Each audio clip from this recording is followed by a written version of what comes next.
Ladies and gentlemen, welcome back to the True Life Podcast. I'm so excited today.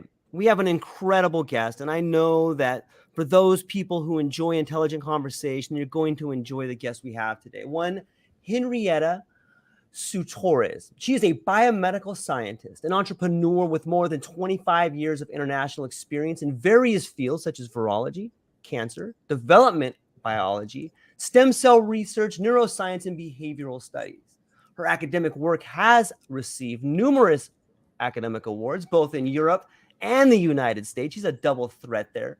Her work has been published in multiple high-impact journals.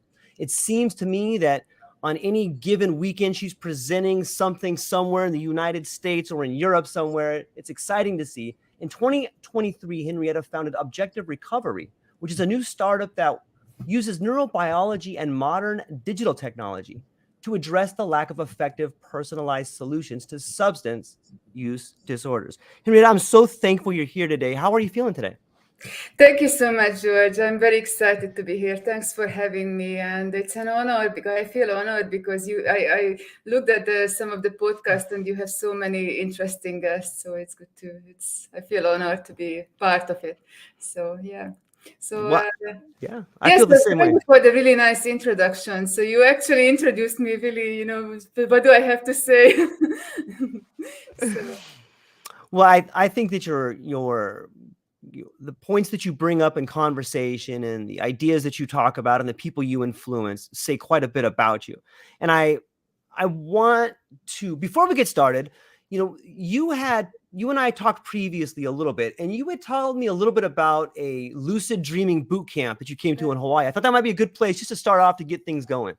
Yeah, because I know that you are located in Hawaii, so I would love to visit. So I visited once in about 15 years ago, and the purpose of that trip was, so I attended a lucid dreaming boot camp, and it was, lucid dreaming is for those people who are not familiar. It's basically just the idea that we are aware, when we dream, we are aware that it's dreaming, it's not real, because most of the dreams feel like and seem like it's reality.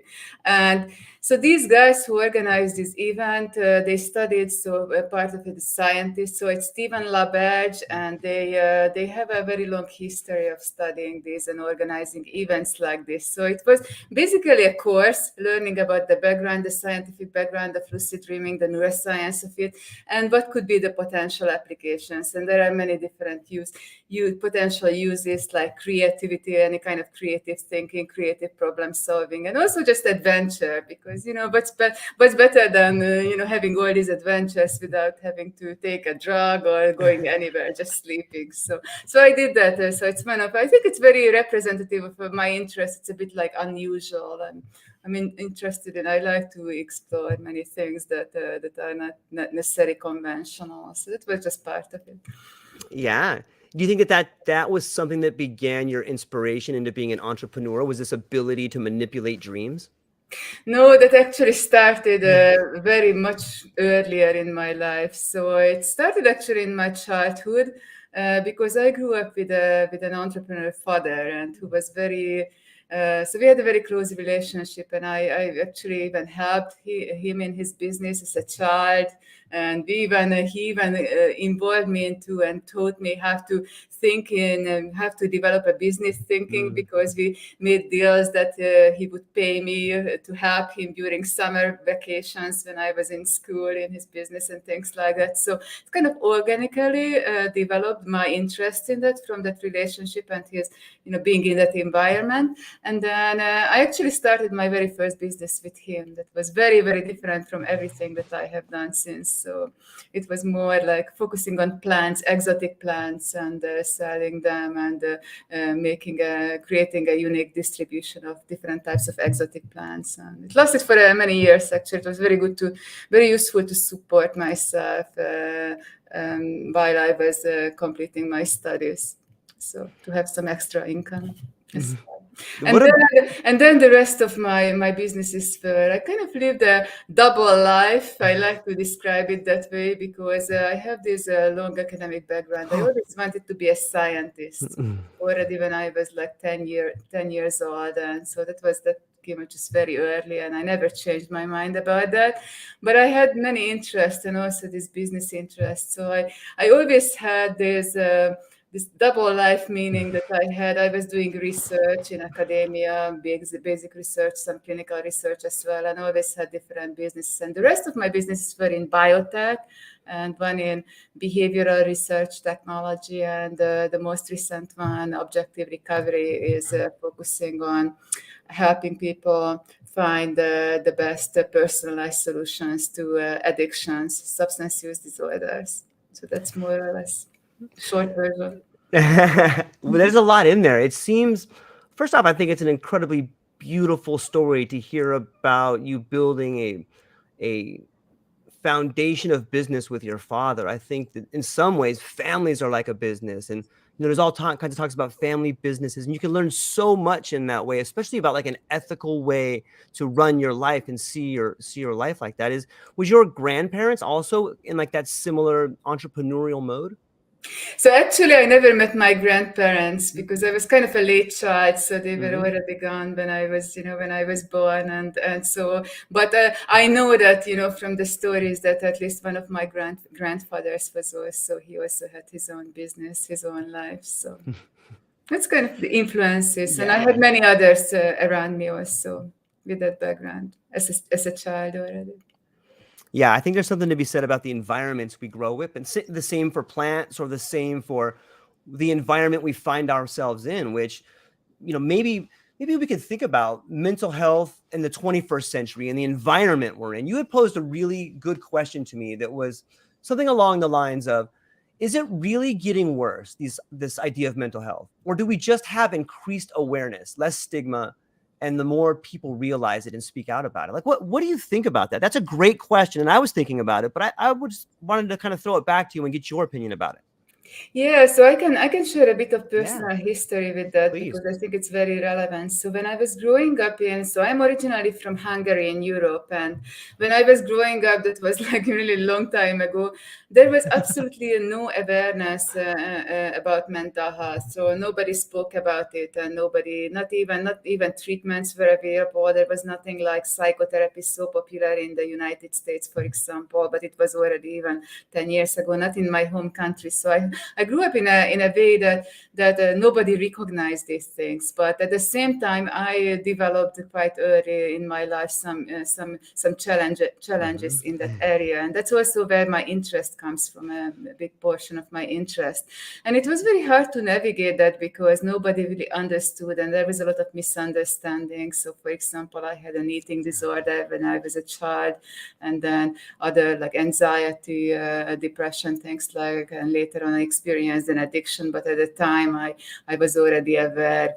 from my own studies. And so it was very difficult to actually resolve that problem, and to even to think about it, that I didn't know what I was experiencing. And even when I visited, for example, I had experiences running to the doctor with panic attacks when I was very young.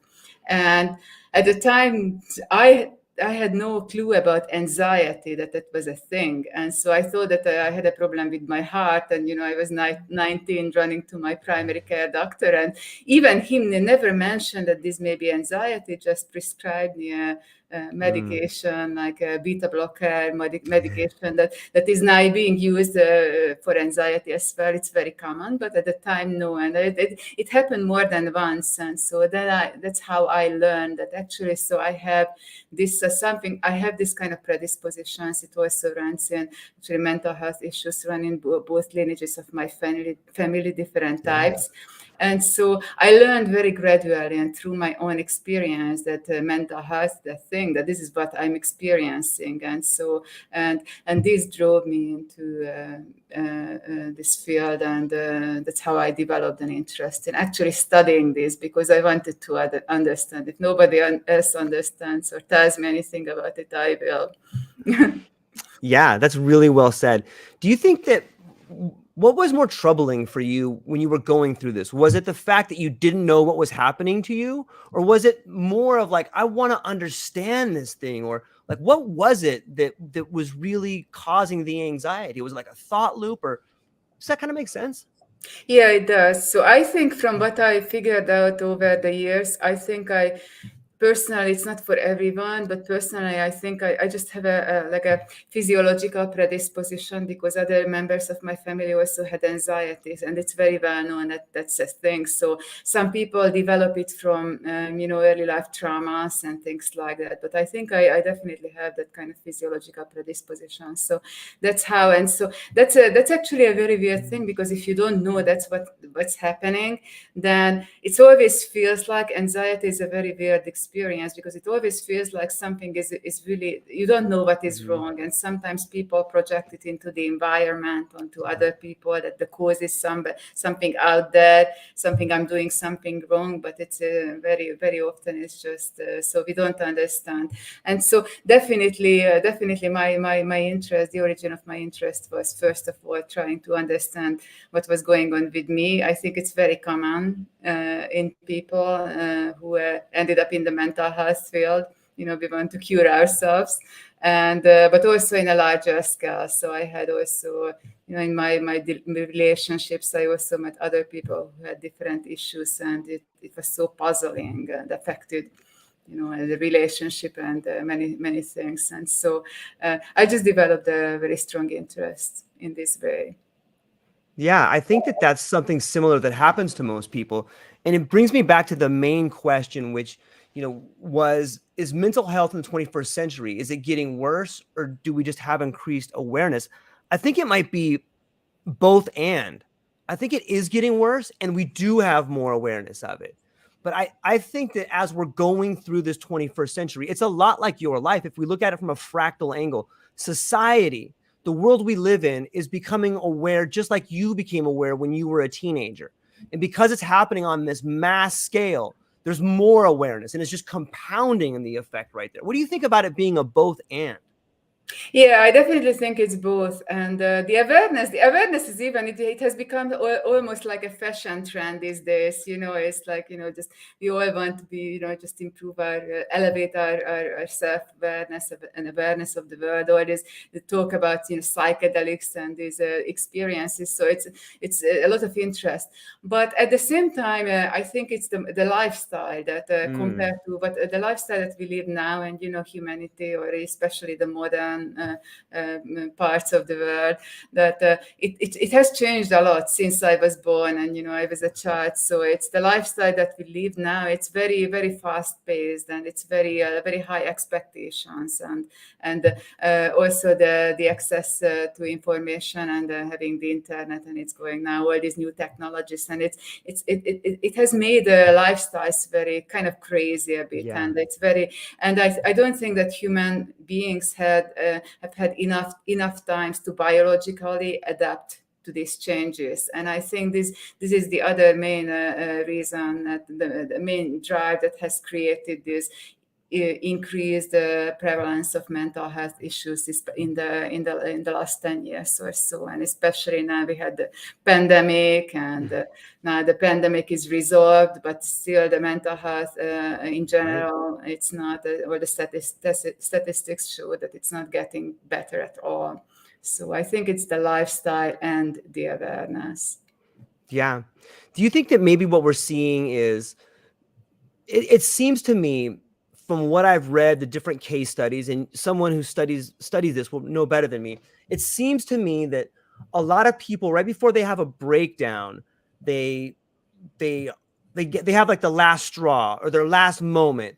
And maybe I'm both thankful but a little worried, because it feels to me like we're at that last straw, whether it's COVID, whether it's Ukraine. It's always this giant thing that is about to cause the world to fail, and it just seems we're running on fear. And I'm wondering what you think the relationship to fear and mental health is.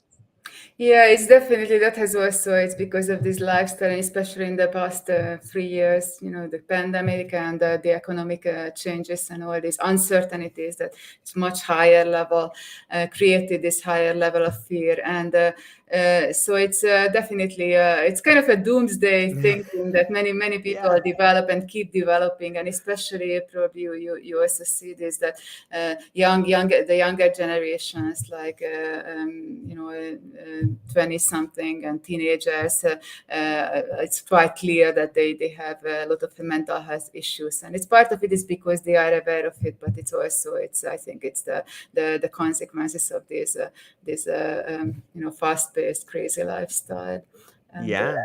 and it's also, so in terms of your comment about reaching that, so in the addiction field we often describe, we have this term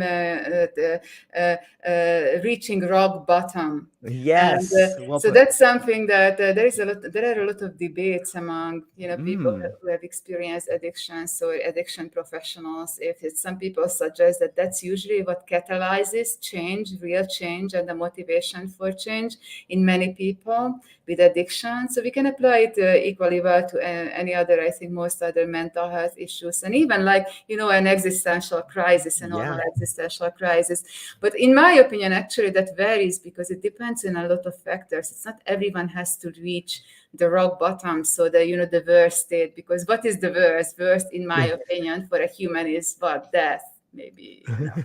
So you can always get worse, and so that's what also many people don't recognize, because we have this tendency that's a biological survival mechanism also, that we always try to focus on the positive and minimize the negative, is just to survive. And this thinking, this mindset is also applied automatically to these problems when there is a problem like that. So people always think that those bad things will happen to others, not to me, and some of them are actually quite predictable. So, and some people recognize much earlier, they don't need to go near that rock bottom, near death experience. So it's very different. It's very varied also. It's just in my field, in the addiction, field, that people who experience addiction and what catalyzes them to resolve their own. So I love talking to you, Henrietta. Like, sometimes I think that one of the reasons I love talking to you is because the way in which you describe things is like an intricate clock. You tell me about all the different moving parts and how the gears are moving the other parts. Like, I love that. And I really think that the people listening to this can get a better understanding of that. And that leads me to this question about addiction and recovery, of which you have spent almost a lifetime studying. And this is a sort of a complex question, but I'll try to simplify it the best I can. And it's something along the lines of, sometimes I feel that addiction is contagious. And the reason I think that is because there's a lot of great things that come from this crazy thing called addiction, or hitting rock bottom. People that find themselves in that fringe, in that rock bottom, addicted to something, frantically searching it, they usually, when they come out the other side, if they make it through, they usually come out with an entirely different mindset, or the ability to see things in a different way they never have before. And that can be addicting. That can be this thing that changes them. It can be this thing that people turn to them for. So have you noticed that weird sort of dichotomy between addiction and contagion and people wanting to go there to change? Yeah, so it's, maybe I have an opinion about what you call contagious. I think it can be that way, literally, like people learn the behavior from others. Like, if it's not contagious like a virus would be, or a pathogen, but definitely it's a lot of it. It's a huge area and literature in this field. But I more think that it's because we are biologically wired to develop actually addictions, because it's the mechanisms that create the addictive mindset and those behaviors. It's set in us, so that's we are born with it, and so those mechanisms actually serve basic survival. So examples that I like to cite, for example, so it's basically seeking rewarding, positive, pleasurable experiences, and that's what an addict will do also in with drugs or any behavior, gambling, sex, whatever. But there are very basic, and everyone knows that basic mechanisms that normal people do that serve our survival and the necessary essential for survival, like feeding, eating.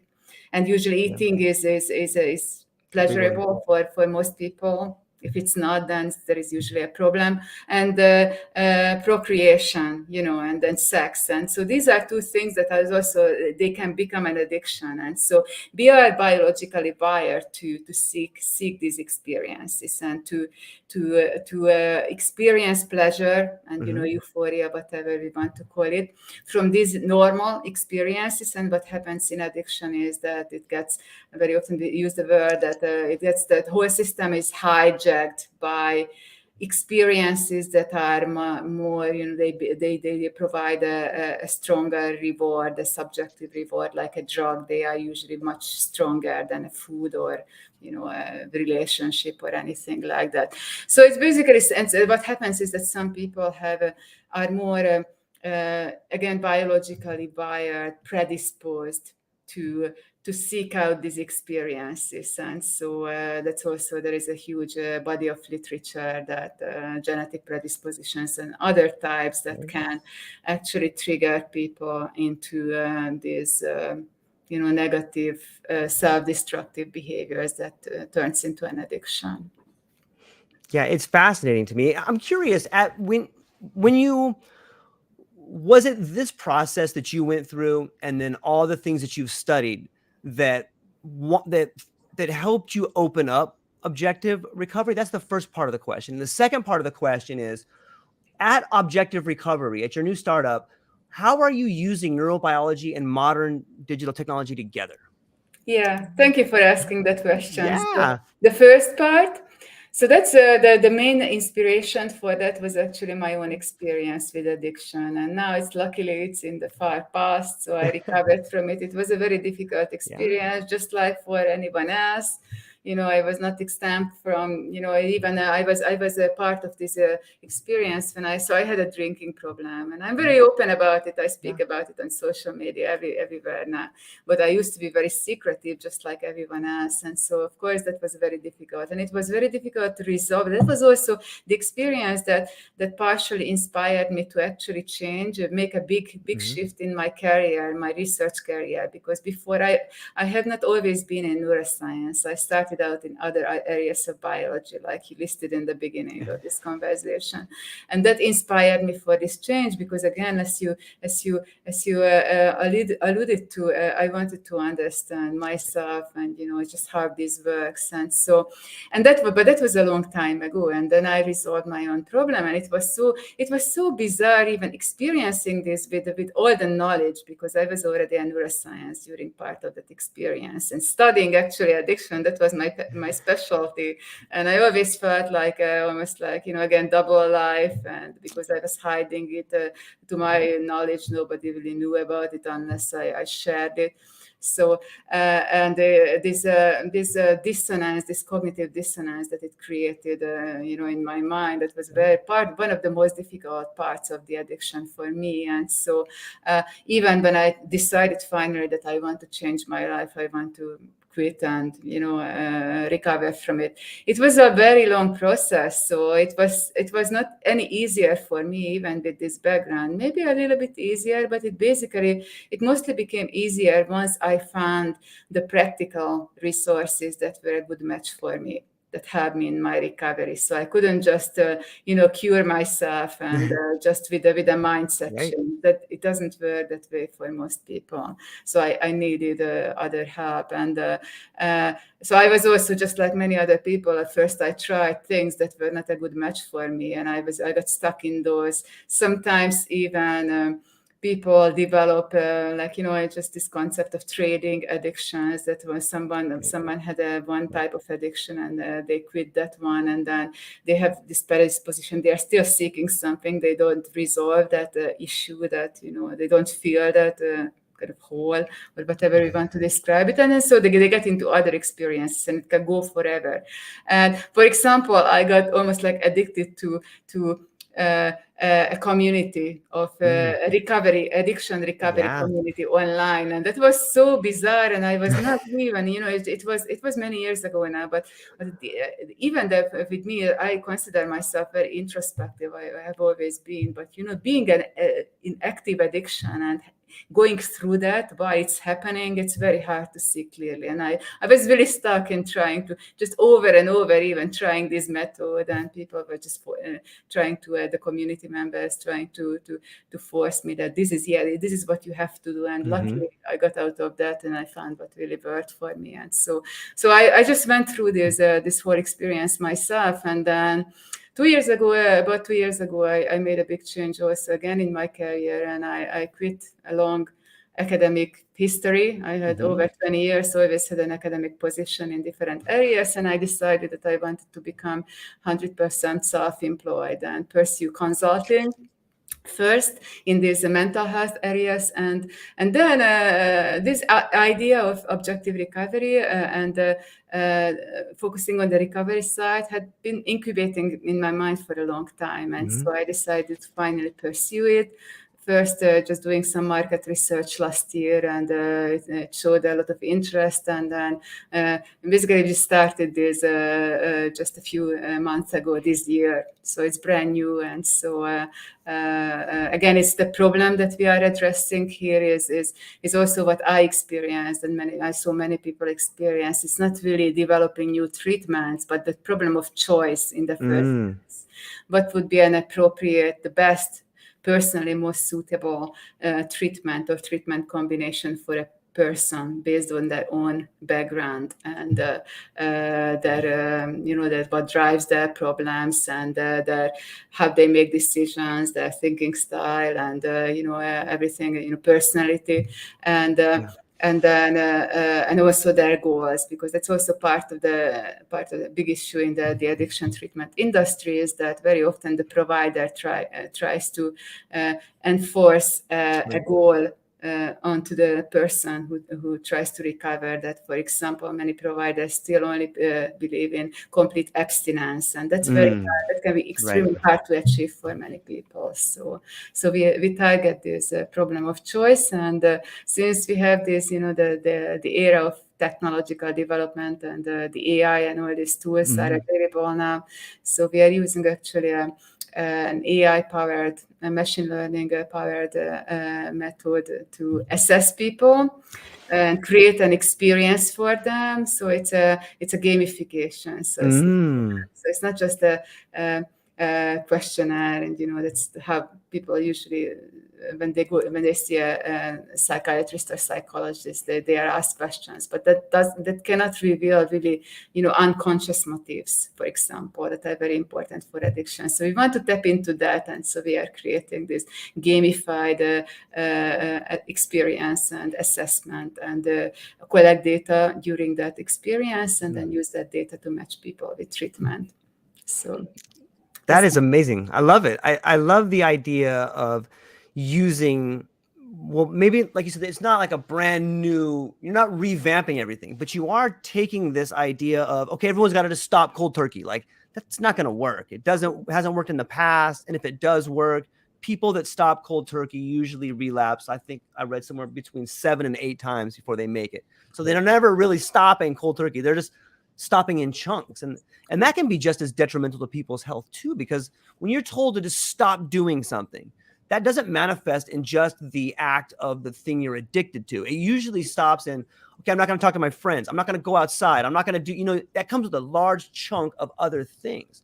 And I would like to talk a little bit more about this idea of gamification and managing the actual recovery, because a lot of times in science, we hear things like, how can you manage what you don't measure?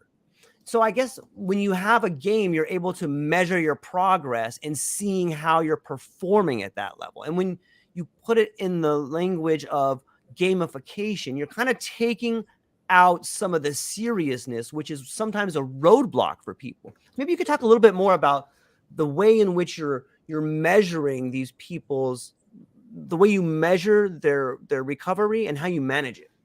Yeah, so it's actually what we are doing with the gamification. It's not really a long-term monitoring of recovery. So it's the beginning before they make the choice that what treatment they want to pursue. So it's basically an assessment, a behavioral assessment, a form of assessment. And so what we measure is, so it's very open-minded and very open-ended.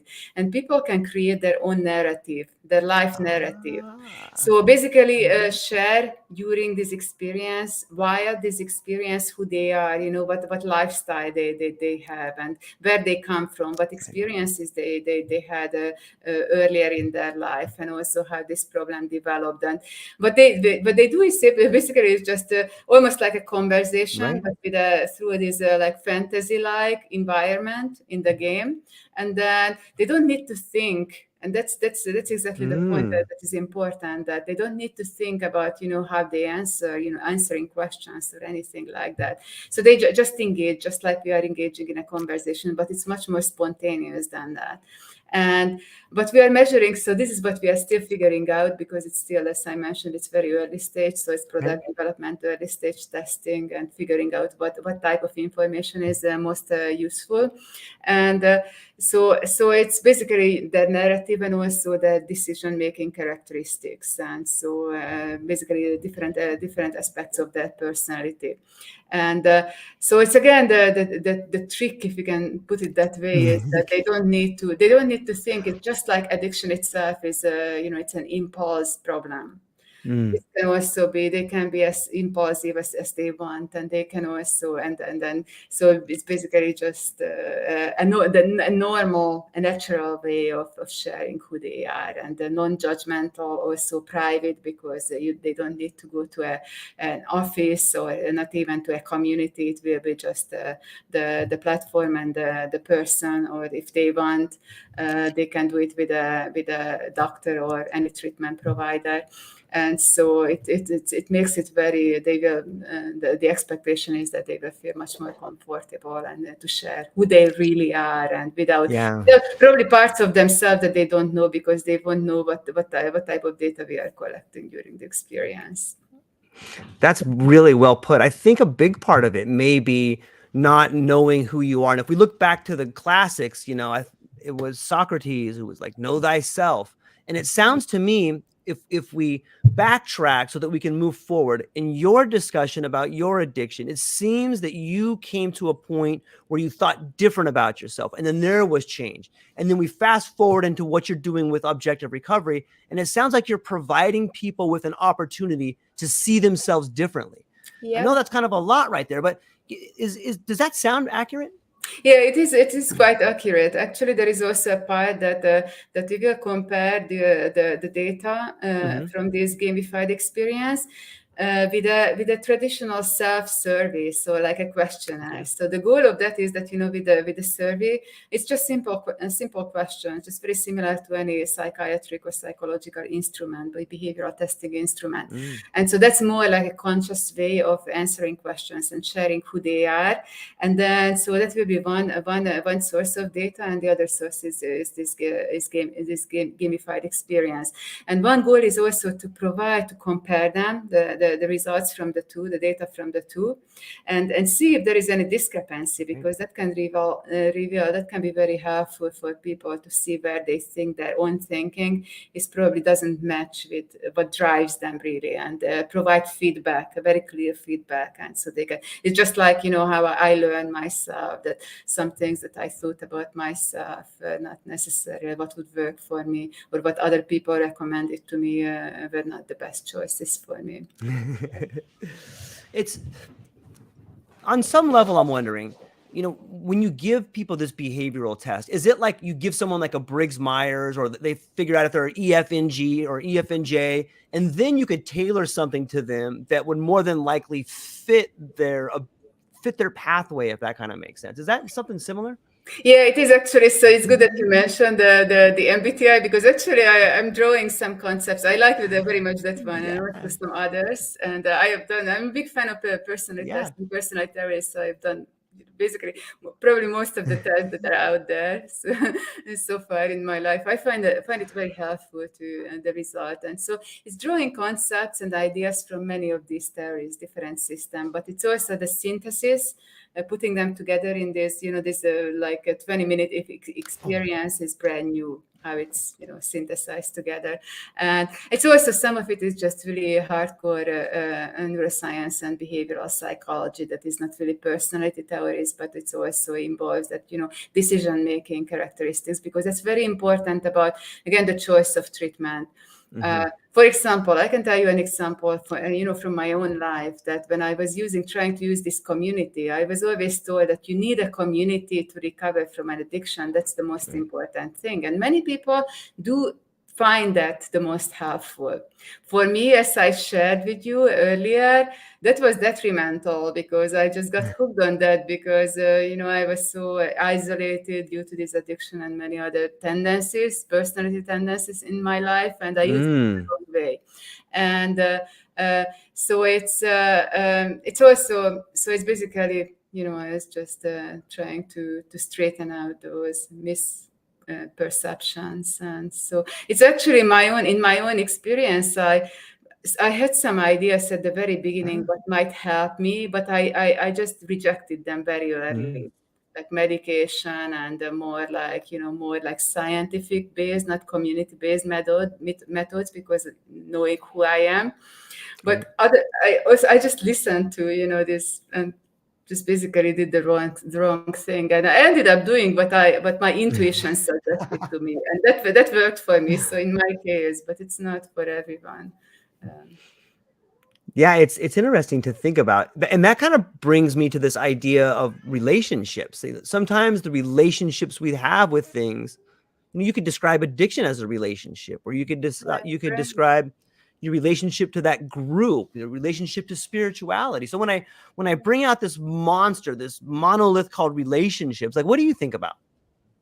Yeah, so this definitely plays a big role, and in many different ways, because if you want to discuss relationships, I would always take it back to you're just going, but not only just because many people, when it's the word relationship is mentioned, they automatically think about interpersonal, human, interpersonal relationships.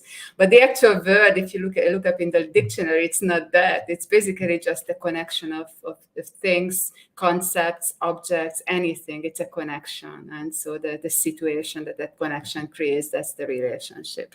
And that can be one form of that relationship, possible relationship is the interpersonal relationship. And of course, in addiction, that's very important in many different ways. The very basic is just the relationship, the misguided relationship that people develop with the drug of choice, or the addictive behavior of choice. That's also, it's a kind of relationship, and the relationship with themselves. That's also very important, because many people they don't have that. So that's actually one of the biggest culprits in addiction that many people have. They never developed a good self-esteem, a good relationship with themselves, and it's chronically, they struggle in that area, and they are seeking a substitute, and they they experience a drug, and then that creates, many of the drugs create this experience that people feel that they are very powerful, everything is good and wonderful and all this, and it's just distorted. It's basically a reality distortion, and so they end up chasing that. And also human relationships, interpersonal relationships, that's also a huge area, even in the science, the research, that how that play a big role in the development of addictions for many people, especially early life relationships, because that's when we learn how to relate to not only to other people, again going back to the bigger question, the bigger concept of this. Basically, when after we are born, we learn, it's a very intense learning to relate to the external world, because it's many people even describe that birth itself, it's almost like a trauma, the first trauma that we experience, and then learning to relate, and many things can go wrong, and it's very, very well known knowledge these days that, for example, traumatic experiences early in life, in the family, in early interpersonal relationships, negative experiences, and not being recognized and not being supported can create actually contribute to this predisposition to seek these substitutes. So that's one way. And there is beautiful literature out there about this, so both from neuroscience. I can, if anybody's interested, just shoot me a message, and I'm very happy to share any, like, not too technical scientific articles about that. But there are also many excellent books on addiction. So in terms of the relationship, there is one that I really liked. It's from Caroline Knapp, and it's called Drinking a Love Story.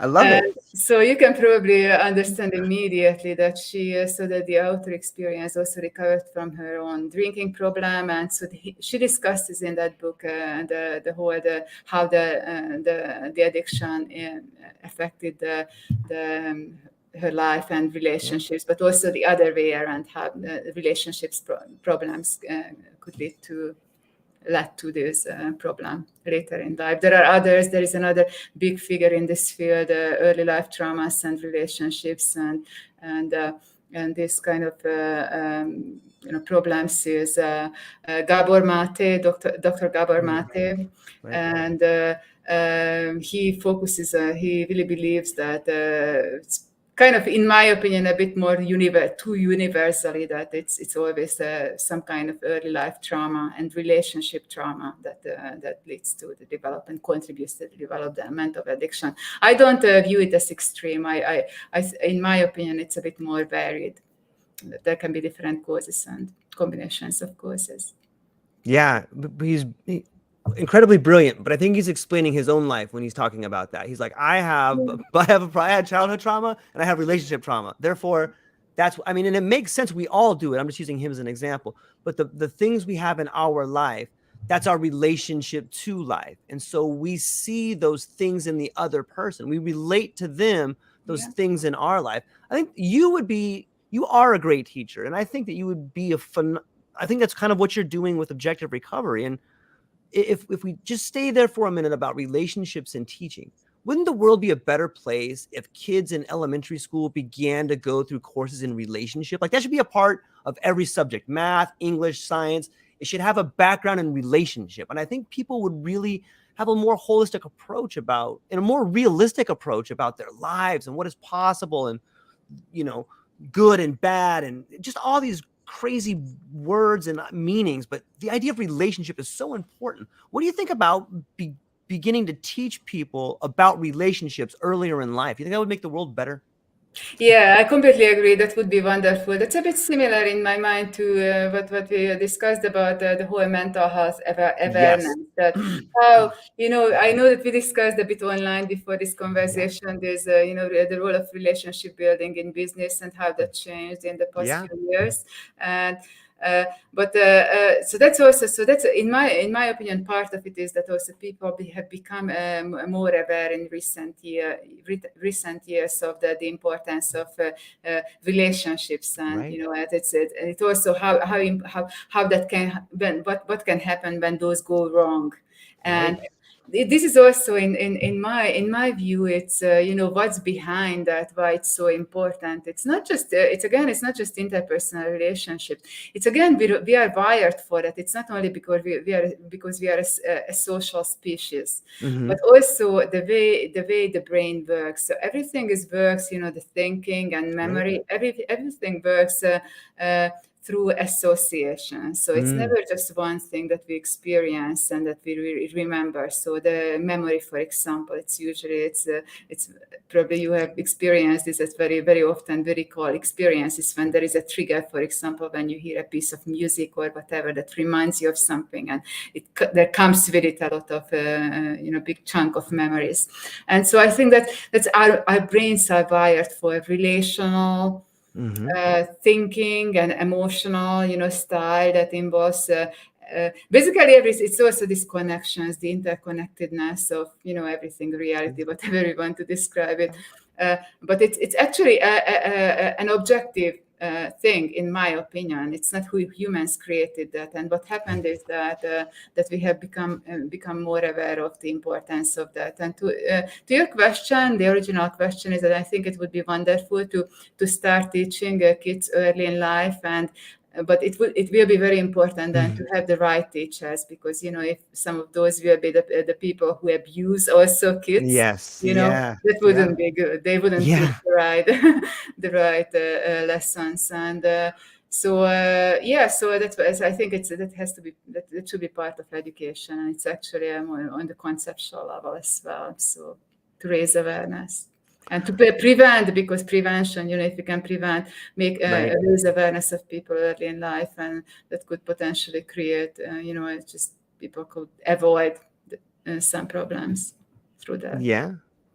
I'm curious, as someone who's an entrepreneur and studies relationships, it seems to me, at least in the world of entrepreneurs, it seems that it's very difficult to have a relationship to a successful business and have a successful family at the same time. And I'm wondering, do you think that the way we approach our relationship to our spouse or the people we love in our relationship is the same way that we approach our business? We often hear things like, hey, don't mix business with pleasure. And it seems that some of the people that seem to be playing at the highest level of business, they seem to have had 3 or 4 or 5 relationships. And it seems like you have to choose one sometimes, it seems like. Is that true? Or how do you make sense of that? Yeah, I mean, it can be, it's definitely a challenge, a practical challenge. And it's a challenge just simply because of the time management. Everything takes time. Every engagement, every action takes time. And so if there is a new business that requires a lot of, energy and effort, that takes away from the time and energy that one can input in the other personal relationships. So it's very often kind of competition, but ideally, of course, it should not be a competition. So many people resolve it, actually. It's many entrepreneurs and others, resolve this by creating businesses and collaborations with their friends and, the spouses. And so these things are combined. Then, of course, that poses a whole new area of challenge, because there comes the challenge how to manage, because it's hard to separate things. What is the business? What is the personal relationship? Where the boundaries are? And that can be a difficult experience, but it can also create much extra motivation if we have business partners, and basically not necessarily people from my personal life, like friends and relatives and things like that, but people we like basically as people. And I, even in my own life, it's very funny that we are talking about this, because I never thought about myself as a good teacher of relationships, because I'm actually a very loner type of person. So I don't even have a family and things like that. So for me, that's not even a problem. But it's very interesting and it's very important. And so it's, but I did have experiences like that when I had some of my best collaborations were with people who were actually very, very close friends. And like I mentioned, my father, for example. So it does work that, but it can be very challenging. So. Yeah, it's interesting to think about the relationship between success and addiction, because you could make the case that people who are succeeding on a monetary, if we define success as, gosh, I hate to do this, but if we were to define success as someone who is financially free, and I'm not saying that's the best definition of success, but I'm saying that we do tend to use this idea of financial freedom and success, that may be best achieved through utilizing addiction to work, utilizing addiction to something. Just, you can even say addiction to service, but there is this quality of addiction that is almost connected to success. That's kind of a strange thing to think about, right? Yeah, it's actually, I'm so glad that you brought this up, because this is also, it's one of my favorite topics. I usually call it not addiction, because it has a different connotation, but I call it obsession. And It's a I bit like it. different because Right.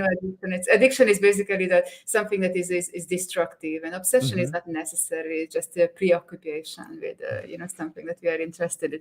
And definitely that's all. It's all these discussions that I'm very active on LinkedIn, and I see there's all these discussions from the startup community that everyone, it's just even investors suggest that we have to be obsessional because it's all there are so many barriers, so many negative experiences, rejections, and so on. So we have to have a very, very strong drive.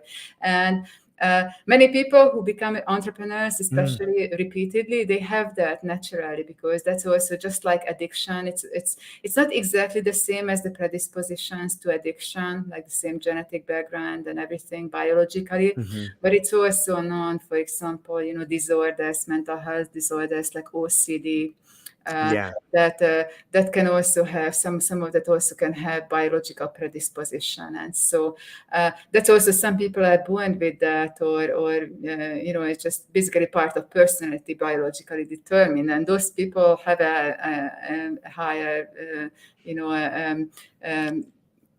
chance that they will approach many different things in that way. So I'm a very good example for that myself because it's again, it's just looking through my life, and I just basically, just reading that. Not necessarily to the level of obsession, but I have a tendency that can create many problems also if I'm not careful. That just getting hooked and Yeah. so engaged in everything that piques my interest, my curiosity. That's how it works for me. It's not really necessarily human relationships. It's more like even this conceptual things, even just whatever, just for myself. And it just occupies my mind, and it's so hard to get out of that. And so that Yeah. definitely helps, just going back to your point about success, that definitely helps to succeed if someone is so obsessional about something, because we push through everything, the hardship, to chase a goal.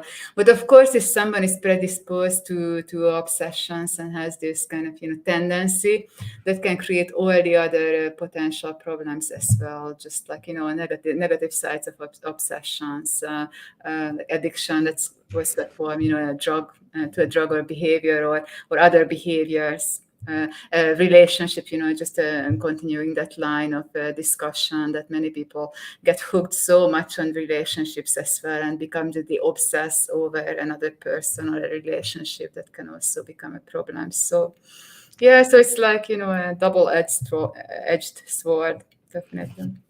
Yeah, I agree 100%. For me, my dad was bipolar, and I'm pretty sure that on some level, whether it's biological or it's just learned behavior, like I find myself sometimes in this world of just delusion where like I can totally do that, and then I can breathe life into an idea that is ridiculous, and my wife will tell me like, that is ridiculous, George, that'll never ever happen. I'm like, watch, I'm gonna do this, but it's so intoxicating. And I think that's almost back to this world of addiction. When you can create something in your mind that is bigger than life itself, it's almost like you give it life, and then that it takes part of you with it, and like you breathing this life into it. And it's scary because it can take you away from everything you love. And I think that's like addiction. Like you're breeding this belief and you're feeding it, and all of a sudden you've become the addiction. And I don't know, I'm not sure I'm making a whole lot of sense right there, but it's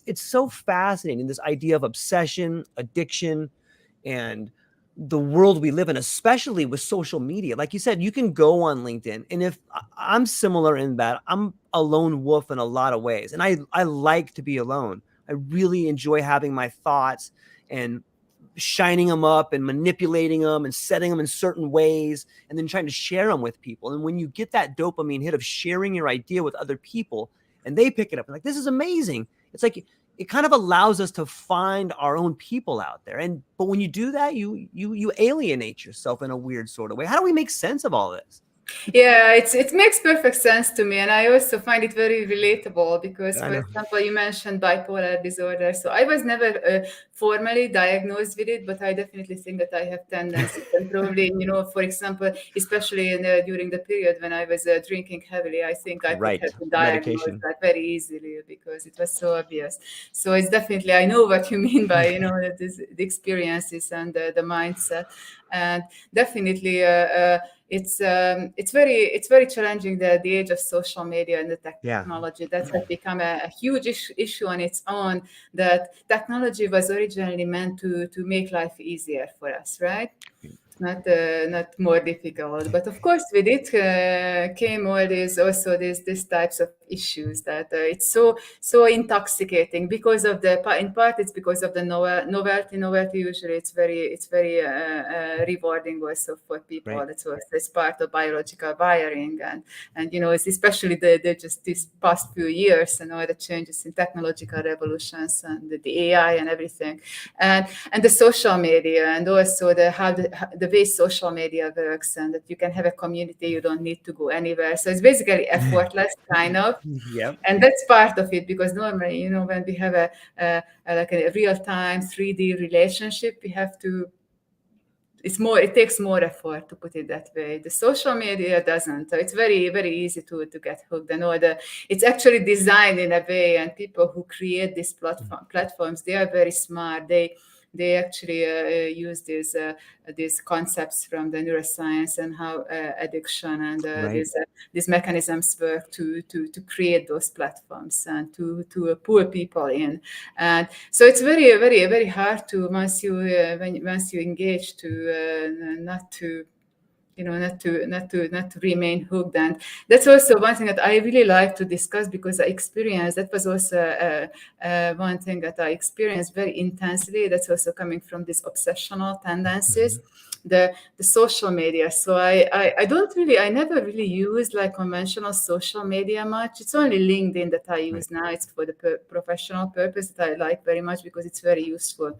But I used to do more like discussion forums. So I wasn't a member of, I don't know how many different discussion forums throughout my life. Probably you can see me now, you can imagine that, why I did that, because, the interestingness of all is just talking about different things, and with like-minded people, and many of them with anonymous forums. So it's basically risk-free. You don't even know their names and all that stuff. And so I find it very hard, and every a few years in my life, and actually it's coinciding with my substance use, that was my Mhm. pattern, that just doing the substance use, and also while I was intoxicated, I also engaged in this online online things, and so they were very intimately intertwined. Yeah. So I had to work on both of them. So I had to stop that completely. I completely stopped that. And so I like very much, for example, LinkedIn now, because finally that's something that is useful,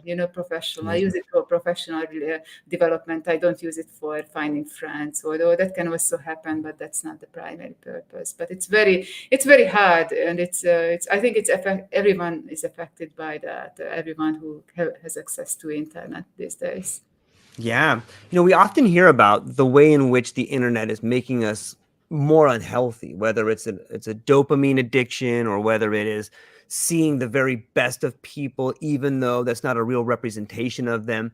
But I've been having this idea, like maybe the internet is showing us who we really are. I want to give you a visual and then come back to that. I saw this image of so imagine a mirror, and then there's an apple in front of the mirror, and you were standing behind the apple, so you can see the full apple in the mirror. But on the back side of the apple, there's a giant bite taken out, and it said, "This is social media," because we're only putting our best face forward. Right. But on some level, when you do that, us as the human being, like we know that when I see my cousin Larry driving a brand new Navigator, like I know Larry's got problems at home. I don't care what kind of car. I know that. And I think that we as humans know that even though we see the best foot forward on social media, we know people have problems. And I think that maybe the biggest problem we're seeing is that we're seeing ourselves for the first time. Like I can see people in other countries, and I see them cover up things the same way I would. and I can find my tribe, I can find my people, and I can find the way they're lying to themselves, because that's the way I lie to myself. And I think that might be something that's drawing us to our own rock bottom moment, is this idea that we're getting to see each other naked for the first time, and people are freaking out about it. So it's not so much that we're lying to ourselves, it's that this is the first time we're seeing ourselves clearly. What do you think about that?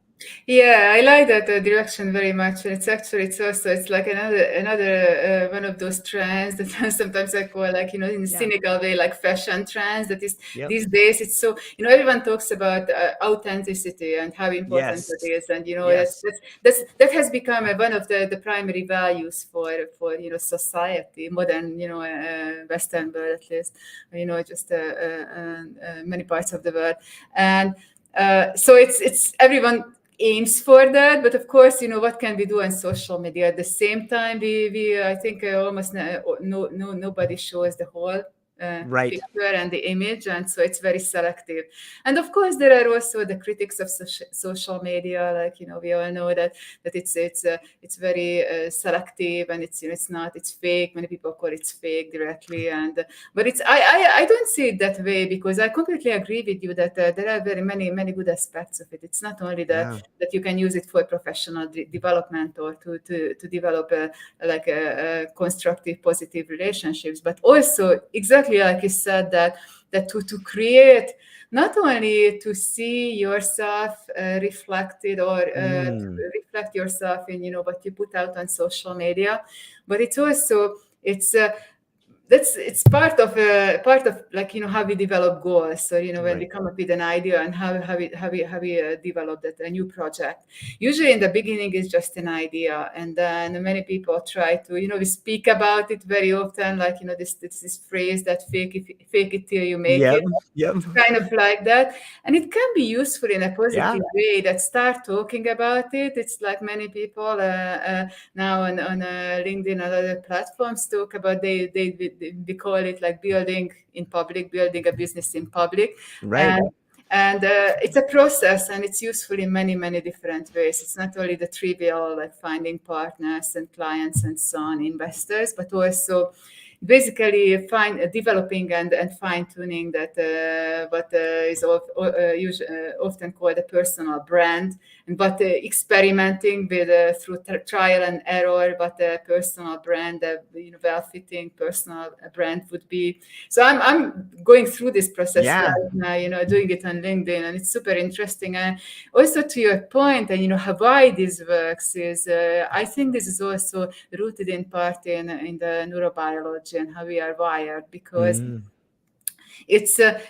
probably also experienced there's a different stages of life. We tend to find mates, other people who kind of reflect who we are at that stage. And very often when we pass through that stage, much years later, we look back and, oh my God, I was with this person. How was that possible? Because we leave that behind.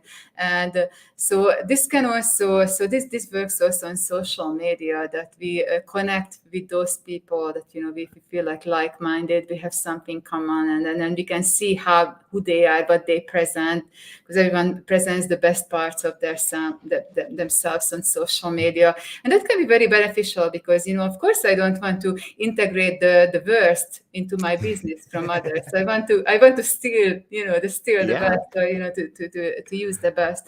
And that can be very, very helpful. And it works, the neurobiology part is, because there is this,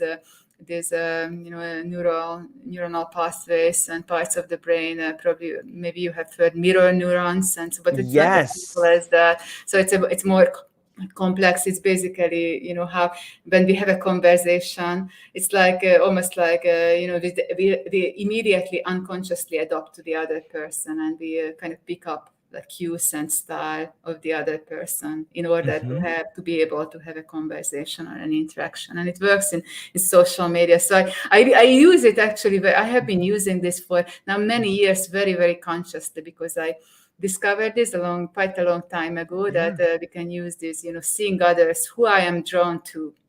And I have a tendency to be very strongly drawn to people that I feel they might be very similar to me. Yeah. It's again this kind of mirror neuron, it's what we seek, and also psychologically in many ways. And what can I learn from that experience? Not just simply that I made a new connection, I made a new friend or business partner, but what does it tell me about myself, who I connect with? And it's just looking through my life, just seeing also different other phases when I was not doing well mentally, and in different ways, and the people I connected with very much reflected that. And at the time I was not completely aware of why that was happening. So we can use it this way. So if someone is aware of these mechanisms, we can learn. It's a very, very good source of learning and knowledge, who we are drawn to online. That's such a deep thought. Like, I can tell. First off, I love it. And thank you for sharing that, because I think it is a model people can use to make their life better. And if you just take a moment to think about, how could you possibly recognize something in someone else unless it existed in you, whether it's good or bad? And I've gone down those rabbit holes where I'm like, I don't even like this person, or I'd be mean to someone. And then I have this realization, like, why am I being mean to them? Oh, I think they're weak. And then I'm like, oh, I'm weak. Oh no, I'm the one that's weak, And you're like, dang it. Now I got to fix it. Now I got to go apologize to that person. Now I got to fix this. But it's so powerful, because it is, whether it's a mirror neuron or a mirror image or our relationship to ourself, it is those things in the other that define who we are. And it's such a weird thing to think about, but I'm so glad you shared that. I think it's a beautiful thing, and I hope people can add that to their life. But I wanted to talk another minute about, you are doing this building in public thing, and you are the first person, I know that people have talked about it, but you're the first person that I have encountered that's building your business in front of people. And I think it's part of this new way of building community, building business, building your brand, building relationship to it. And I'm wondering if you could maybe help someone who's never heard about that concept before. Maybe you could break it down for them.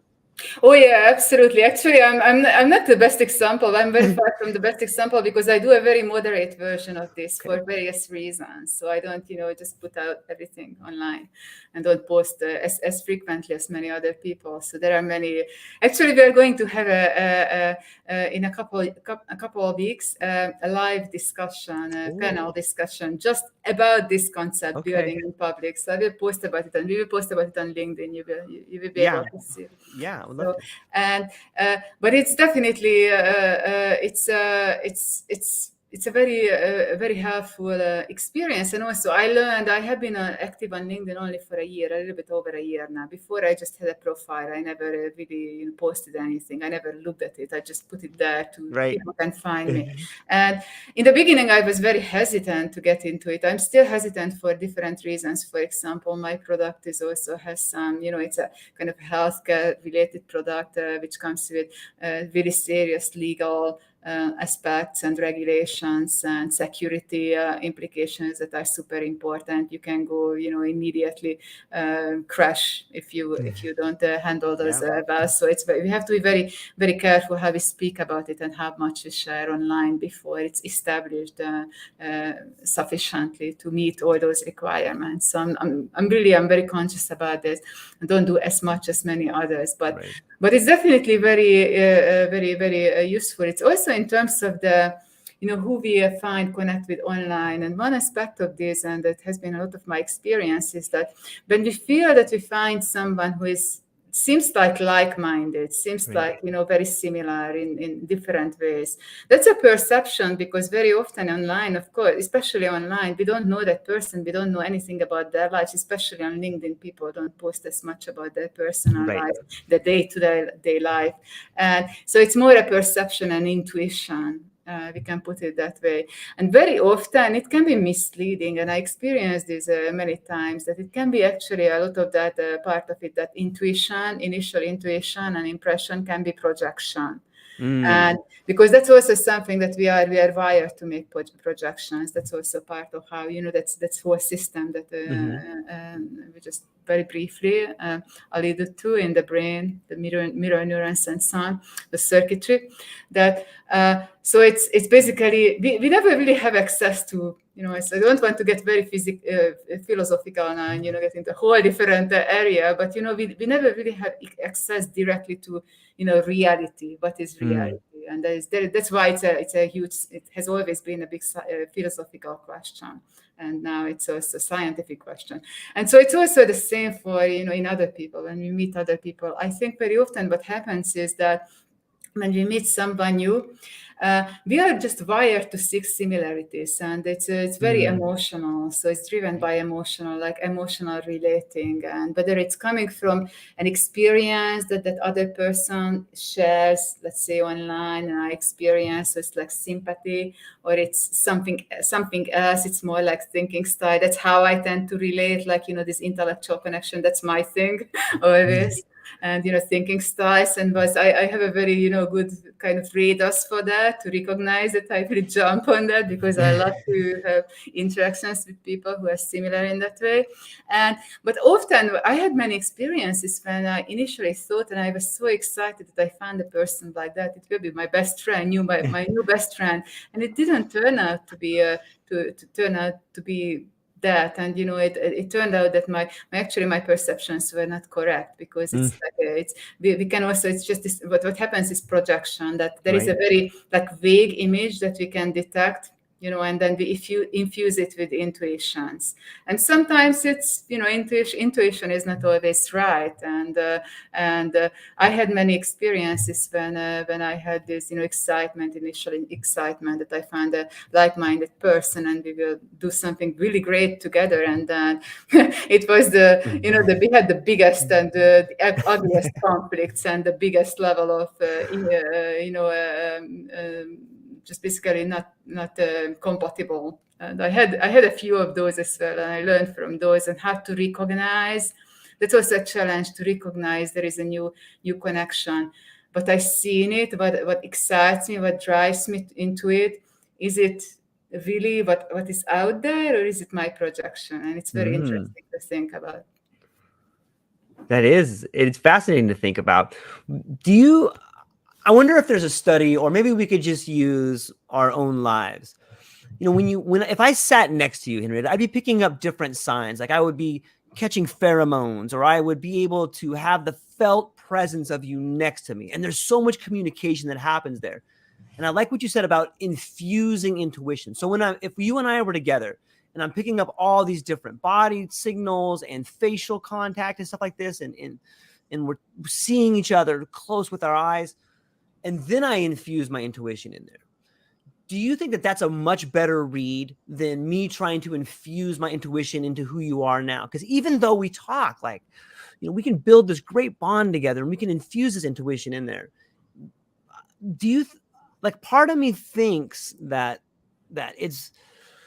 I can have the same connection, even though I know that's not logical. Like I know that if I was next to you, and if I could see you, and we were having that exchange, it would be a deeper connection. But I still feel the way I can infuse my intuition into this conversation, that we have a deep connection. Am I lying to myself there? Or are we lying to ourselves when we do that? I think it's just taking this, what we are doing as an example. In my opinion, we would have to to take it further and see if it's what is in it in a long term. So that's my experience with this type of connection. But I completely what you mentioned about the different types of experiences. Social media and online is extremely limited, and many people say that it's even they don't even like to they have a strong need to experience the person also in reality, in 3D reality, in person, before they make a decision to form anything closer with them, because they just don't like that limited perception that can be very misleading with the projections and so on. So having more data point, that's how I like to to call it, like as a scientist. Basically what you mentioned, that experiencing someone else in 3D perceive reality, like all the different channels of communication, even just the visual. Just imagine doing this without the visual. Just Yeah. don't get what you do on LinkedIn, just text. That's why people love videos these days. That's why it's always videos posts always receive much more engagement, because people like it. It's like we don't even need to think, it's unconscious that we prefer having that data, and it creates, so it fine-tunes those intuitions, those initial perceptions. The more data we have, of course, the more accurate it becomes, and it's just very much like even the the machines, the AI models that are modeled on the human brain and the neural networks and all that. So it's the same, and how those are trained. And in the beginning, but it's not trained correctly, a model like that, it will hallucinate, and it will do all kinds of, it will give you a wrong advice and everything. And very much, it's very similar. It's also, if we don't receive enough data from another person and from their reality, it's very limited. And the question is that how much is real and how much is just imagination. Yeah, I bring up this point when COVID came, and I think a lot of people were affected by going to school online. I know my daughter was going to school online. And one of the points that I brought up to the counselors was this idea of atrophy, like an atrophying relationship, because we can have this great conversation and you can learn online. You can watch a YouTube video and learn probably anything out there now. But I'm wondering if on some level, not being in the felt presence of the other person is going to be something that we lose later. Like we're losing this relationship. We're losing the ability to interpret these signals. We're losing this deeper connection. And I don't know if that's true, but it seems like there's a possibility of it. I'm wondering what you think about that.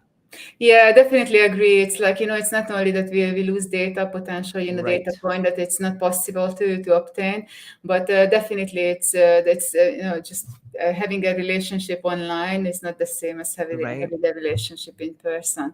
So, where it's going to lead to, that's a big question that we will have to see, because the world is definitely, after the COVID, how that changed the world, and then now it's everything is more geared toward the online, and again, the technology is going to evolve, and we will have just more and more and more of these platforms and tools.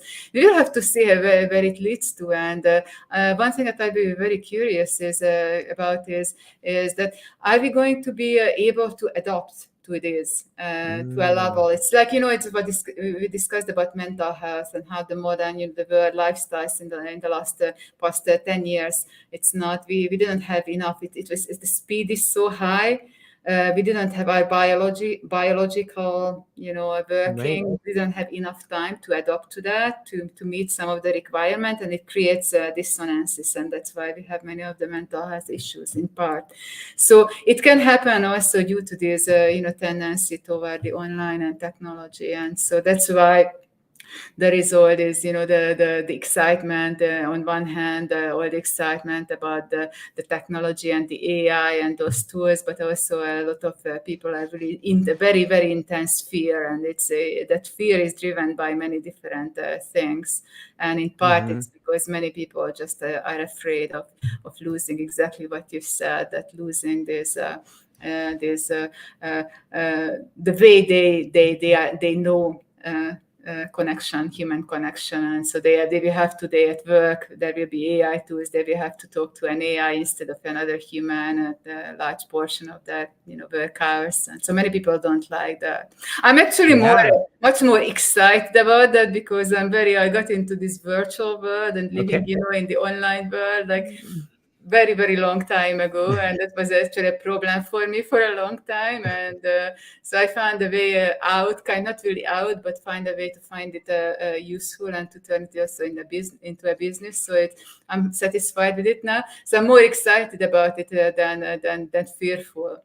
But of course, we will have to see. So of course, it's a concern. I really definitely believe that the way it develops, the speed with which it develops this technology now, biology won't be able to follow that, to reach the same level of speed and to emerge easily.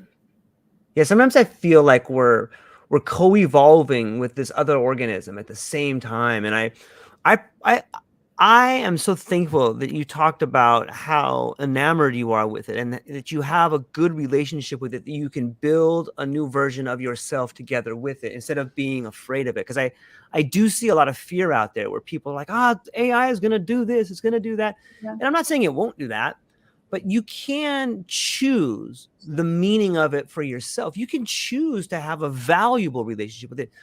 I can choose to talk to Henrietta Szutorisz in Switzerland and have an amazing conversation with someone I couldn't have done 5 or 7 years ago. I can choose to find my people. I can choose to find a tribe of people, or I can choose to participate in a call to action that someone is fighting for in a foreign country that I believe in. And there is something unifying and beautiful about it. And I do think that it's almost like this rebirth. Like we're beginning to reimagine what we as individuals can be. And sometimes with withdrawing from society, it's almost like a tide, right? Like the tide goes out and then it comes back in. Like we're withdrawing from these isms, and maybe it's a new ism, but we're moving into this new version of ourselves, and it's exciting. I think it's beautiful. And some of the things that I see happening are amazing. Like just in this conversation alone, we've covered the ideas of addiction and recovery. We've talked about how you have started off with this problem with anxiety as a young woman, your relationship with your father, then moving into anxiety, and then starting your own business to help other people, like a younger Henrietta. And it's just so amazing how we can cover all of that. We can cover a lifetime of learning, and you and I can both stream it to hundreds, if not thousands of people across time, and it can help them. Like it's so beautiful in so many ways. I know it's kind of a rambling thought there, but it's really beautiful. Yeah, I completely agree. It's we have the same kind of approach and Yeah. mindset, but it's not everyone. And so I'm a big advocate, and I speak about this publicly and online, also social media and everywhere. That trying to kind of, because not to this mindset. It's like you said, that we have a very we don't not we don't have I don't believe in it's just, again, I don't want to get very philosophical and to digress very much, but I don't personally believe that we have 100% free will, that we can always everything is just, nothing is it's not determined externally, but anyways, that's another topic. But it's we have a very high level of freedom to choose what the mindset, and choosing what buzzword, choosing a growth mindset versus a fixed mindset, and all these different ways of thinking. But many people who are fearful about these technologies and this the online world and the AI, it's their background is a bit different, and I don't think that we have the option to kind of dismiss them, because it's actually probably a larger portion of the world at the moment who are more fearful. For example, they are afraid of losing their jobs and things like that, which is very valid. And what we can do is people like, for example, my life is like myself is lead with example, the way I think about it, and I use it for business, and I use it to create something that will help people in a positive way. Of course, there will be we will have to face many challenges, but that's always part of life, and it will always be part of life, even if without it, we just completely, for some reason, we lost the internet and the computers and everything. Suddenly we just went back to that era. Then we still have challenges and problems in life that we have to resolve. So this is the 21st century challenges, by a big part of it. Yeah, I love it. I love the idea that, and I see this kind of emerging through AI and conversations like this. And one thing I see emerging is this idea that if you can become the best version of yourself, then you can change the world. And it's so tricky to think about it like that, because a lot of us have this idea, like we want to leave something behind, like we want people to think of us as doing good. And I really see this thing happening where the more you love yourself, the more you believe in yourself, the better version of yourself you can become. It allows you to have more faith, and that draws people towards you. And all of a sudden, just you making small changes and becoming the best person you can has a radical effect on the people around you. And then it's almost like that. You throw that little pebble into the pond and then those waves ripple out. Like that's each one of us. We're each, back to the philosophical part of George here, but we're all that little pebble, it seems like. Yeah. Yeah, it's definitely so. It's, but it's also, it's again, it's like, what is the best? We can ask what the best version of ourselves is, because that's also very subjective. So how do you measure? How do I measure? How do we assess that at every stage of life, in every moment? And that can also be the confidence and thinking that there's good self-esteem and self-love. That's another buzzword that I'm not a big fan of, but many people use it all the time. And the things are meant to be positive, but it's just like many other things. It depends on the dosage, and because too much of these things can also be detrimental. It's just like those behaviors that we spoke about, the obsession and being very engaged, very involved. It's in the right dosage, it's a good thing, but if it's excessive, it's not. And then I think it will be it is very similar with all these other things as well, self-image even. It's just all these things that another trend these days. Many people, for example, it's another big interest in relation to mental health, talking about narcissism, for example, and what that is. And I'm very interested in that topic also it's from the psychological and the neuroscience point of view, and how those personality disorders work and things like that. But just the narcissism, and the popular the lay public usually associates with that image is someone who is grandiose. So that person usually is at least displays a very high, very high level of confidence and a very, very, very, very positive self-image, to the point that doesn't seem realistic, and it's probably not realistic. And I think there is always a fine line, like a spectrum, that it depends where we are on that spectrum, whether or not it's using something constructively or maybe not. Yeah, that's well said. They say, I once heard someone say that, in the Western world, if you wake up one morning and you run into town and you tell everyone, listen, I am God, like they'll lock you up. But in the Eastern cultures, if you run into town, you say, I'm God, they'll say, congratulations, you figured it out. Yeah. That's crazy, right? Yeah, that's interesting. It's again, it's just like, what's the meaning of words, and that's also how subjective that can be, that what someone associates with the word God. Yeah, and, depending on your background and everything, it's definitely it's is it an ideal to become godlike, or is it something that we should not pursue because that's a bit too much? And that's also that you can apply that to all the technology, because that could be a whole other discussion, that all these concepts and ideas that the relationships between these the AI identity and all that, completely different personas, and that how, if there is any, where that comes from, because many people believe that, who have this spiritual interest, that they apply that also these days in the modern era, in the era of technology, that maybe that's how they see those God figures, that it's another very modern society and things like that. And so whether or not it's a good thing or not, it's hard to judge. I think in every given moment, we just have to make choices. That's our challenge, that we have to we aim to make the best choices in every moment, and then see what happens, and use the lessons and try to draw the best lessons, and not to be misguided. Yeah. It's interesting, this idea of choices and guiding and living our life. I'm wondering, would you mind sharing, like, what system do you use, or what tools do you use, or how do you evaluate yourself becoming the best version of yourself? Yeah, that's a good question. I ask that myself as well very often. I don't think I have the ultimate answer to that, but I can tell you how I judge it, or how I assess it. So that's, again, it's very strong, very closely related to self-awareness, and it changed. I think it's probably the same for everyone, that the more self-awareness you develop, the more you are interested in these questions. When I was much younger, in my teens, early 20s, I was always introspective, but I was not nearly as aware of actually how things really work. For various reasons. Part of it was just I was not as interested because it was not everywhere around me.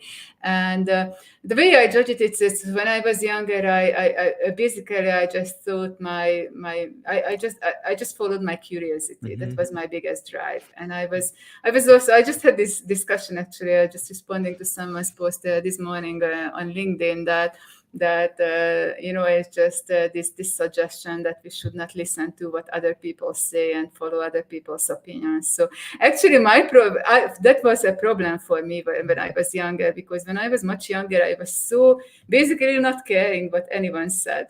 And, it's just not caring about expectations, just, it's just doing what I wanted. So that was my biggest drive. And very often it was a bit much more spontaneous than it is now, because, youth, it's part of youth, we are more impulsive and with less knowledge and everything. It was more instinctive and, just following instincts and curiosity. Those were my biggest drives.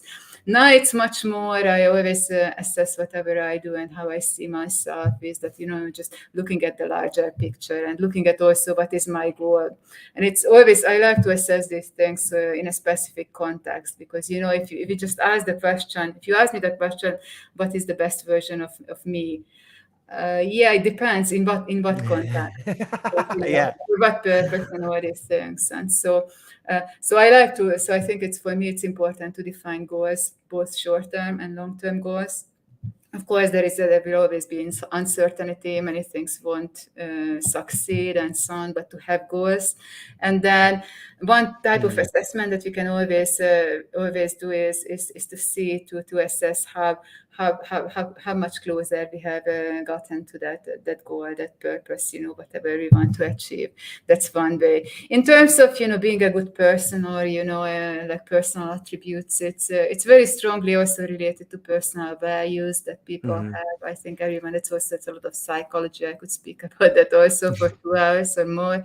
But, I find it very helpful. For example, I got into this through my addiction recovery. One of the programs that I really liked, they had this exercise that we had to come up, we had to think about what are our 5 primary values in life, like just general, because it can be very important, because values change throughout the lifespan, but there is a tendency that some of it tends to be stable. It's part of our identity and who we are, and it can be very helpful to identify those, and it's a very interesting exercise. I do this. I always redo this every now and then, and I see if I still think the same, and fine tune it, and that can be very helpful, because what are my values and the ideal state of being, and that's what gives me the high level of satisfaction.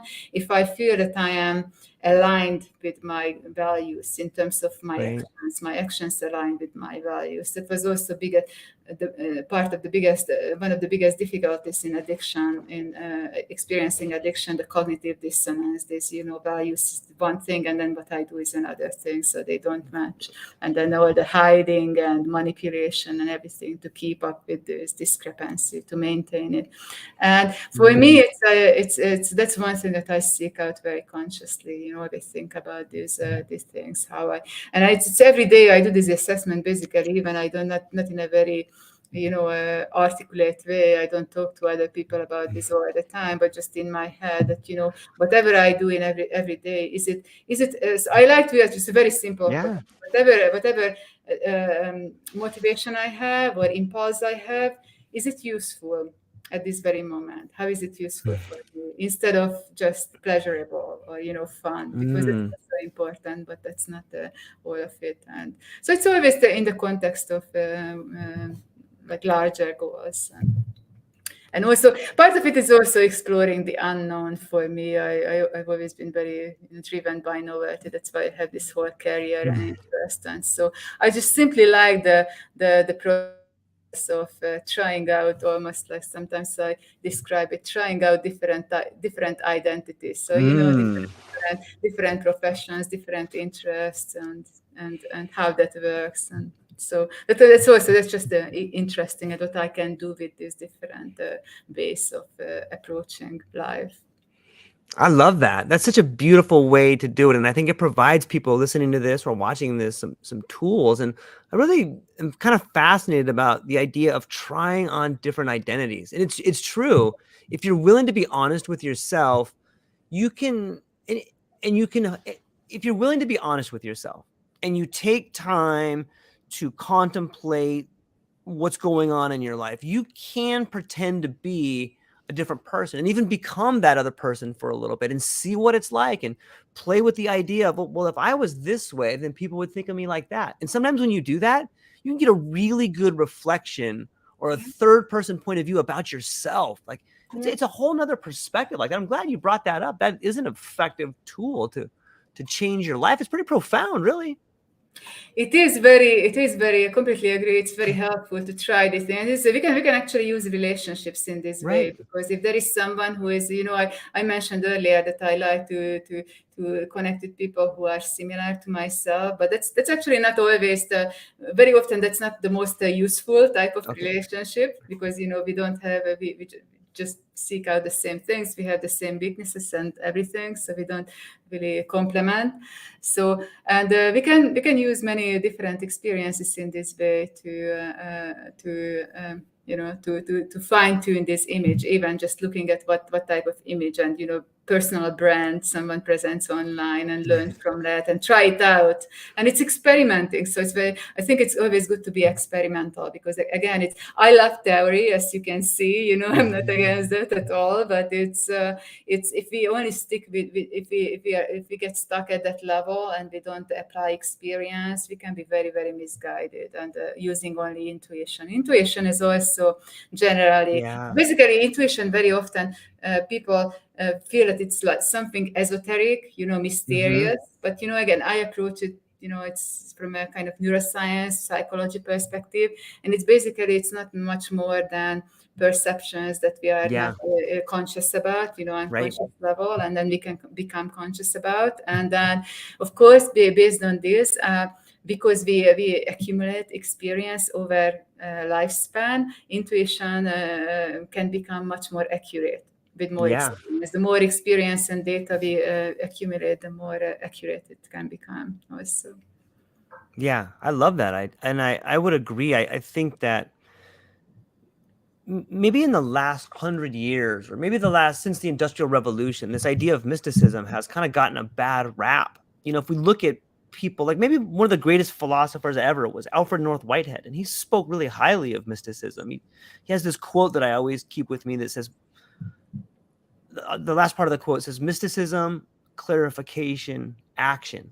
And when I think about mysticism, I think about intuition, and it's just this ability to read what's happening where you can't put it into words. Like, it's not that there's not a language there. It's not that there's something that you're making up. It's that there's something there you're interpreting, but you currently don't have the words to explain it. And it's not always right, but a lot of the times you're picking up on something for a reason. Like when you read about it all the time, whether people knew their spouse was cheating on them, or they knew that there was a problem with their kid. It's this culmination of signs that have been weighing on you, but you just for some reason haven't picked them up. I think intuition is something that maybe isn't something you should hang your hat on, but it's definitely something I would encourage people to embrace and try to learn how to be more effective at. What do you think?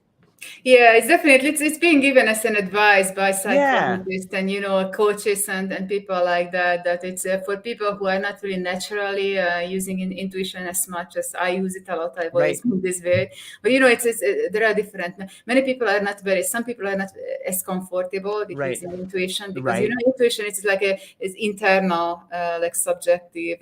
Just combine it with our own internal world and how we put things together. And many people are not very comfortable with that, because they prefer just using really just hardcore data. They don't trust anything if it's not Right. data, and so that can block the use of intuitions, because intuition it's kind of works in the other way. So we incorporate a lot of subjective perceptions and connections. We connect the dots in different ways, not necessarily.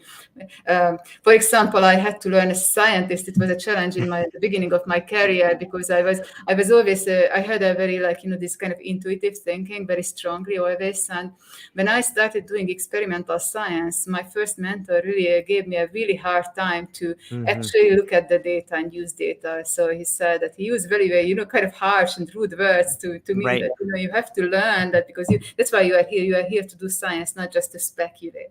Right. To use data, and then so many people are not just naturally like that, and just basically they don't care so much about this theoretical, these mental things, and they're not even so they more focus outwardly, and that focus on the external cues and whatever they can see and reach, and with the five senses, or as many senses as we can speak about, and that's what they accept, and they don't accept this subjective connection making. But I think everyone is using that. Yeah.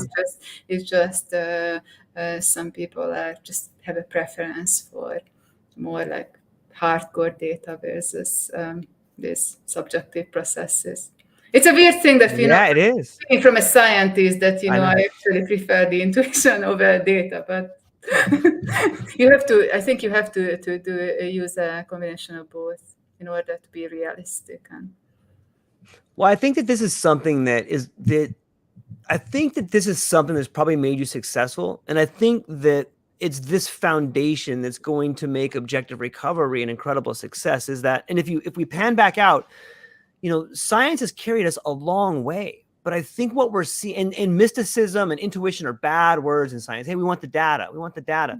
But I think what people fail to remember is that someone has to interpret that data. And when you interpret something, what are you doing? Well, you are, when you translate, you interpret, and all of a sudden there's your intuition. Like, you can't get rid of it. It's in there. How do we interpret these numbers? Well, what does this brain scan mean? Well, this is just confirmation bias. So we on some level, I love science, and I'm so glad that there's hardcore dataists out there that have carried us where we are, and that they have that perspective, because we need both. But science without spirituality, I think, can only go so far. And by spirituality, I mean intuition or interpretation. Like, the two go together, like the double helix. Like, we need both of those bars to come up. We need that so that we can move forward. And I think you are a prime example of someone who is on the edge of what is possible through beating addiction and starting a company to help people move through it. And you have these unique insights. You're building a business out in the open.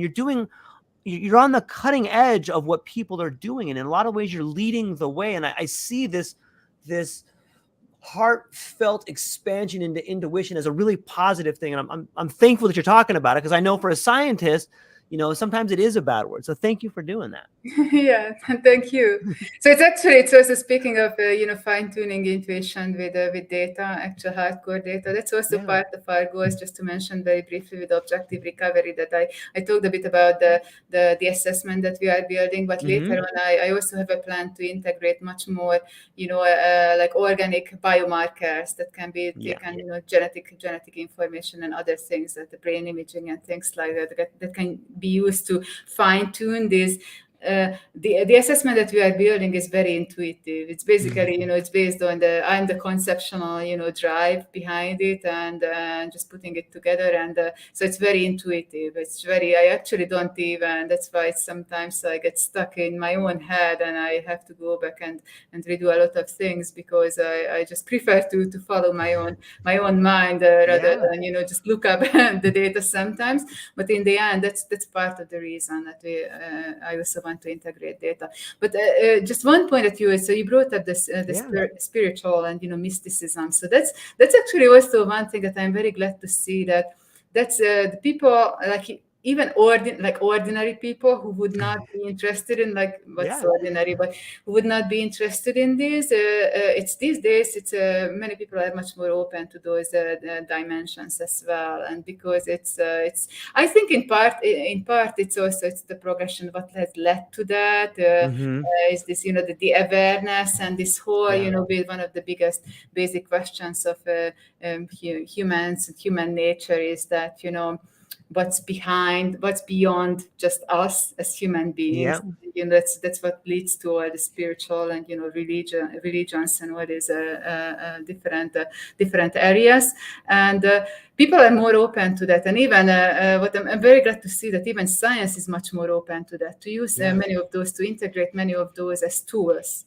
That's also we will definitely also integrate that also in objective recovery and offer those as treatment options, treatment recommendations to the people who seem to match, who seem to have an interest in those, because it's not there have been many scientific studies. It's just one area that many neuroscientists study now these days is meditation. The benefits of meditation. It used to be perceived as something esoteric, and people don't see it that way because the people these days don't associate it necessarily with Buddhism and things like that. It's more just an exercise that we can do for different purposes, and all the other the psychedelics and all these other interests. And so it's also it's the world is becoming definitely our horizons are definitely opening up. So that's why I'm so excited to live in this era, this last few years, because it's just so many possibilities, like endless, and it's compared to like 10 years ago, even definitely 20 years ago, it's very, very different. So this brings us back to that. We started off part of our conversation talking about mental health in the 21st century, and I have a new perspective after talking to you even though it's been like almost a couple hours, but like it seems like it went so fast. But even in that short time, I've had a reflection, and if I use your life as the metaphor, like you started off with recovery, but now like the last half of our conversation has been about optimization. You've told me all these ways you've optimized your life. You've shared with us tools that you've used.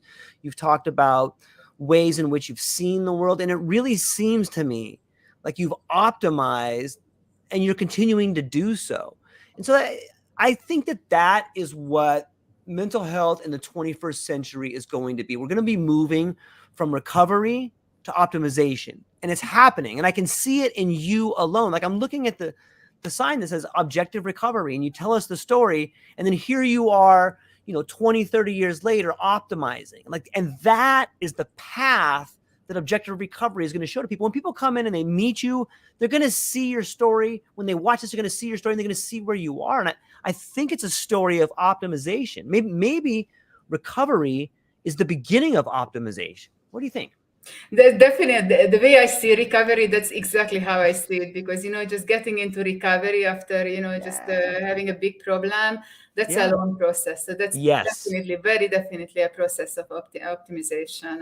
And the other word that is being used for this is another buzzword is self-improvement, and that's also another like fashion trend these days. And it's to the point that some people even suggest that it's too much, that we are always preoccupied by the thoughts of self-improvement and improvement. So I am by nature also it's a big improvement junkie, to put it that way. And sometimes it's so I definitely feel I don't reject those ideas when they suggest that it can be a bit too much sometimes, because it can prevent I tend to struggle very often with being able to relax. And if you always think in that way that you want to optimize, you want to improve, and even just thinking, even just the thought processes, to optimize your thought processes, it's like always on and on and on. It's just spinning all the time, so you never relax. And so that can definitely be also a problem, because we need rest as well, and we also need sometimes, and that's why people develop these ideas that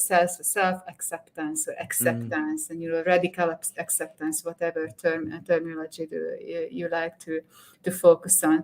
And so that's also one of those things that it's definitely optimization and improvement is a good thing, but